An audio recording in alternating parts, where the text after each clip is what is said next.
حنفی چوس تو حنفی چوس میں حنفی ہوں میں حنفی ہوں میں حنفی ہوں میں حنفی ہوں امام میرا امام اعظم. صوفی تہذیب کو وادی کشمیر میں اور دوبالا کرنے کے سلسلے میں آج کشمیر سوسائٹی انٹرنیشنل کی جانب سے ضلع گاندربل کے صفا پورہ علاقے میں واقع آستان عالیہ رحیم صاحب میں ایک خصوصی طرز کا پروگرام منعقد کیا گیا، جس میں صوفی شاعروں کے علاوہ مشہور و معروف گلوکاروں نے صوفی کلام پڑھ کر حاضرین کو محظوظ کیا. اس موقع پر سوسائٹی کے چیئرمین خواجہ فاروق رینزو نے صوفی تہذیب کے حوالے سے کئی آستانوں کا ذکر کر کے اولیاء کرام کی بے لوث قربانی کو اجاگر کیا. انہوں نے کہا ہے کہ کچھ عناصر اس تہذیب کو دبانے کی کوشش میں لگے ہیں، مگر ہم اپنی 700 سال کی شناخت کو کبھی مٹانے نہیں دیں گے. اس پروگرام میں 2 کتابیں بھی اجرا کی گئی اور کئی شخصیات کی حوصلہ افزائی بھی کی گئی. گاندربل سے کشمیر کراؤن کے لیے سابق علی سابق کی یہ رپورٹ.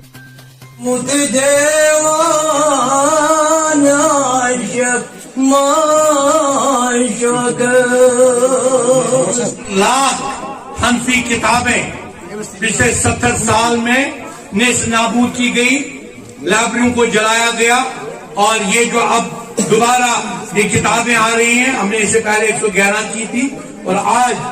دیکھیے میں آپ کو یہ بتاؤں ضرور کہ شکر الحمدللہ آپ بھی یہاں پہ ہے، اور آپ نے خود دیکھا جس حساب سے یہاں پہ عاشقان رسول اللہ صلی اللہ علیہ وسلم اور عاشقان اولیاء پہنچتے ہیں، اور یہ بہت بڑی مقدس زیارت ہے. اس پر ایون ڈاکٹر اقبال جب داتا گنج بخش میں گئے تھے، اس کے بعد جو اس کی دوسری حاضری تھی وہ یہاں رحیم صاحب کے آستان شریف میں تھی. تو یہ یہاں پہ جس حساب سے آپ دیکھ لیں کہ کتابیں ریلیز ہو گئی، اور یہاں پہ بہت ایسے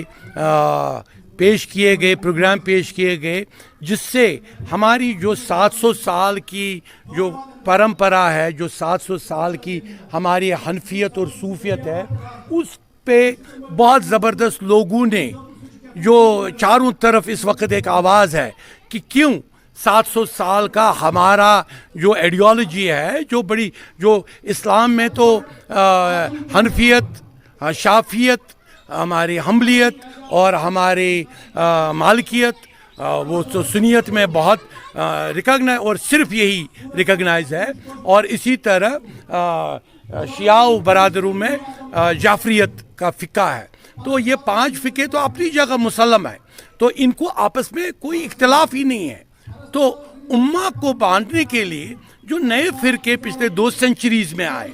ان 2 سینچریز کے فقہوں نے تباہیاں اور بربادیاں کر دی، اور اتنی بربادی کر دی کہ اب بھائی بھائی سے لڑنے لگا ہے، اب بیٹا باپ کو بولتا ہے کہ آپ شرکی ہو. تو ایسی چیزیں جو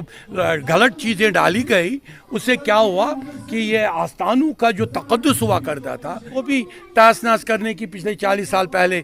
کوشش کی گئی تھی. 40 آستان وہاں گرائے، اور صرف 50 لوگوں کے گولف کھیلنے کے لیے یہ 40 آستان، اور دوسرے جو قبر مبارک تھے 70 ٹوٹل، وہ ان کو تباہ کیا گیا. اس حساب سے اس وقت یہ وائرل چاروں طرف ہو گیا. اس سے ثابت ہوتا ہے کہ سارے کشمیر میں ایک آواز بلند ہو رہی ہے کہ ہمارے 700 سال کی شناخت ہم مٹانے نہیں دیں گے.